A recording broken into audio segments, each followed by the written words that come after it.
आजकल के समय में बहुत सारे लोग एंजाइटी, डिप्रेशन और तनाव से ग्रस्त हैं। इन सब का कारण क्या है? काम का अतिरिक्त बोझ, गलत लाइफस्टाइल, गलत खान-पान।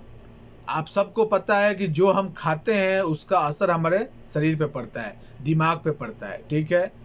तो आज हम इस वीडियो के माध्यम से आपको बताएँगे कि हम क्या-क्या अपने लाइफस्टाइल में चेंज कर सकते हैं, हम क्या खाएँ, क्या ना खाएँ, जिससे ऐसी समस्या से हम छुटकारा पा सकें। ठीक है, तो आज इस विषय में हम बात करेंगे। तो चलिए स्टार्ट करते हैं आज का टॉपिक शुरू करने से पहले नए मेहमानों से रिक्वेस्ट है कि आप हमारे चैनल पे नए हैं तो चैनल को सब्सक्राइब कीजिए। चलिए स्टार्ट करते हैं। आपको एंजाइटी, तनाव का दिक्कत है तो आपको स्पेशली अपने खान पान पे ध्यान देना पड़ेगा, शरीर पे बहुत ज्यादा ध्यान देना पड़ेगा अगर आप चाहते हैं इस बीमारी से छुटकारा पाना। तो बहुत सारे लोग हैं, बहुत सारे ऐसे हमारे सब्सक्राइबर हैं जिनको ये दिक्कत है। वो हर बार एक ही बात पूछते हैं कि कोई दवा बता दीजिए। तो आपको ये बात समझना चाहिए कि कोई ऐसा दवा नहीं है जो आपको एंजाइटी से 100% के लिए ठीक कर दे। दवा के साथ आपको भी कोशिश करना पड़ेगा। ठीक है, तो आज हम कुछ बातें आपको बताएंगे जिसको आप यूज करके इस सब बीमारी से आप छुटकारा पा सकते हैं। तो सबसे पहले हम बात कर लेते हैं कि आपको क्या क्या खाना चाहिए और क्या नहीं खाना चाहिए। अगर आप एंजाइटी के शिकार हैं तो आपको कैफीन युक्त आहार नहीं लेना है। कैफीन का मतलब ये नहीं होता है कि आप कॉफ़ी पी रहे हैं, आप चाय पी रहे हैं या आप कोल्ड ड्रिंक ले रहे हैं उसी में है। ये चॉकलेट में भी हो सकता है, बहुत से ऐसा खान पान जो है उसमें होता है। तो आप कभी भी अगर कोई चीज़ खा रहे हैं तो आप ये मात्रा को काउंट करें कि उसमें कैफीन है कि नहीं है तो कितना है। ठीक है, उसके अलावा आप डीप फ्राई फूड नहीं खाइएगा क्योंकि इससे और भी आपका स्थिति बिगड़ सकता है। ठीक है, तो अगर आपको ऐसी दिक्कत है तो डीप फ्राई फूड बिल्कुल ना खाएं। तीसरा कि आप बाहर का खाना बिल्कुल बंद करें। बाहर का खाना बिल्कुल इसलिए मैं बोल रहा हूँ बंद करने के लिए क्योंकि वहाँ पे सेम तेल यूज होता है। जो आज तेल यूज हुआ है उसको कंटिन्यू जब तक वो खत्म नहीं हो जाएगा उसको रिपीट किया जाता है। ठीक है, तो आप सबको पता है कि ऑयल जो होता है अगर एक बार यूज हो गया उसके बाद अगर आप उसको फिर रीयूज कर रहे हैं तो आपके लिए जहर का समान हो गया। ठीक है, तो आप इससे बचें, आर्टिफिशियल शुगर से बचें।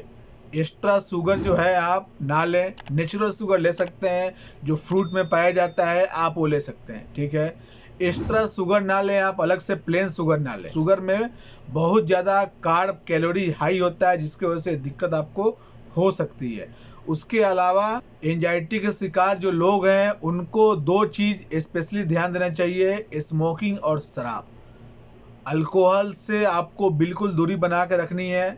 अल्कोहल आपको ये बीमारी को और जटिल पैदा कर सकता है और इसको खराब कर सकता है। तो अगर आपको ये दिक्कत है तो अल्कोहल और स्मोकिंग दोनों को अवॉइड कीजिए। बहुत ज़्यादा आप मीठा ना खाएं। जी हाँ, मीठा खाना हमारे शरीर के लिए बहुत ही खराब होता है। एंजाइटी या डिप्रेशन से अगर आप परेशान हैं तो आप कोशिश करें कि मीठा ना खाएं। ठीक है ना, मीठा ना खाएं। हाँ, आपको खाना है तो हफ्ते में एक थोड़ा सा अमाउंट ले सकते हैं। ठीक है, बहुत सारे लोग होते हैं जो खाना खाने के बाद मीठा पसंद करते हैं या चॉकलेट बहुत ज़्यादा आजकल फैशन निकला है खाने का। तो अगर आप इस बीमारी से ग्रस्त हैं तो आप बिल्कुल ना खाएं क्योंकि चॉकलेट में कैफीन की मात्रा बहुत ज़्यादा होता है। ठीक है ना, बहुत ज़्यादा होता है। तो इसके यूज़ से आपको डिप्रेशन और एंजाइटी की जो समस्या है और बढ़ सकती है और जटिल हो सकती है। इसके वजह से आपका हार्ट रेट बढ़ सकता है, आपको पेट से जुड़ी समस्या हो सकती है। ठीक है, डिप्रेशन का कितना कारण होता है? डिप्रेशन का कारण में अगर मैं गिनाना शुरू करूं तो आपको पूरा दिन लग जाएगा। डिप्रेशन का कारण सिर्फ यही नहीं होता है कि कोई मानसिक चिंता है आपको। डिप्रेशन आपके पेट से जुड़ा हो सकता है। ठीक है ना, आपके कोई फैमिली या कोई रिश्तेदारों में कुछ ऐसी बात चल रही है उससे हो सकता है, या आपको कोई स्ट्रेस है किसी बात की वजह से उससे हो सकता है, या कोई चीज़ से आप डर गए हैं उससे हो सकता है। ठीक है ना, या कहीं जाने से आप डरते हैं या किसी से बात करने से डरते हैं आप, तो उससे हो सकता है। ठीक है ना, तो कितने कारण होते हैं। तो मैंने कुछ आपको बताया कि ये चीज़ आपको अवॉइड करना चाहिए। अगर ये सब को आप अवॉइड कर रहे हैं, अगर ले भी रहे हैं तो एक लिमिट मात्रा में, सीमित मात्रा में ले रहे हैं तो आपको ये सब दिक्कत से निजात मिल सकती है। ठीक है, उसके अलावा अगर आप डिप्रेशन से जूझ रहे हैं तो जो दवा चल रहा है आपको वो तो आप दवा कंटिन्यू करें। उसके अलावा आप खूब पैदल चलें, खूब सारा पानी पिए। ठीक है ना, योगा करें। सबसे जो इम्पोर्टेंट होता है वो क्या है कि आप गहरी नींद लें। ठीक है, गहरी नींद लें, खूब अच्छा नींद लें, टाइम से आप सो जाएं, रात को सुबह जल्दी उठ जाएं। जल्दी उठ के आप योगा करें। मन को शांत करने वाला कोई आप जो भी आपको चीज़ पसंद है वो कर सकते हैं। म्यूजिक सुने, ठीक है ना। अपने रिश्तेदारों में घुले मिले, रिश्तेदारों से लगाव रखें। जहाँ आपको ये दिक्कत हो रही है वहाँ से कुछ दिनों के लिए आप चल जाएं, हट जाएं, ठीक है।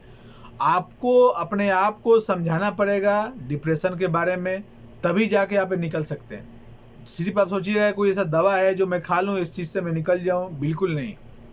लोग अक्सर पूछते हैं कि क्या मुझे डिप्रेशन की वजह से हार्ट की दिक्कत तो नहीं होगी ना, तो बिल्कुल हो सकती है। अगर डिप्रेशन अगर लंबा समय तक ये रहा तो आपको बिल्कुल हार्ट की दिक्कत हो सकती है, क्योंकि डिप्रेशन में ज़्यादातर के क्या होता है कि आपका हार्ट बीट स्टेबल नहीं रहता, अप एंड डाउन करता रहता है, कभी फास्ट होगा कभी स्लो होगा, हार्ट पे बुरा असर पड़ता है, ठीक है। आपकी हार्ट की धमनियाँ, आपकी हार्ट की दीवारें कमज़ोर होना शुरू हो जाएंगी, आस्ते आस्ते ही सही लेकिन कमज़ोर होना शुरू हो जाएंगी, और लास्ट में वो कमज़ोर होने के बाद आप हार्ट के शिकार हो जाइएगा, ठीक है। तो आप ये सब बात पर ध्यान रखें। अपने डाइट में कोशिश करें कि ज़्यादा से ज़्यादा आप पत्तेदार सब्जियाँ, हाई फाइबर वाला चीज़ यूज़ करें, ठीक है। तो ये रही एक छोटी सी जानकारी एंजाइटी डिप्रेशन के ऊपर। तो उम्मीद करता हूँ आपको अच्छा लगा होगा। तो वीडियो को लाइक करना ना भूलिए।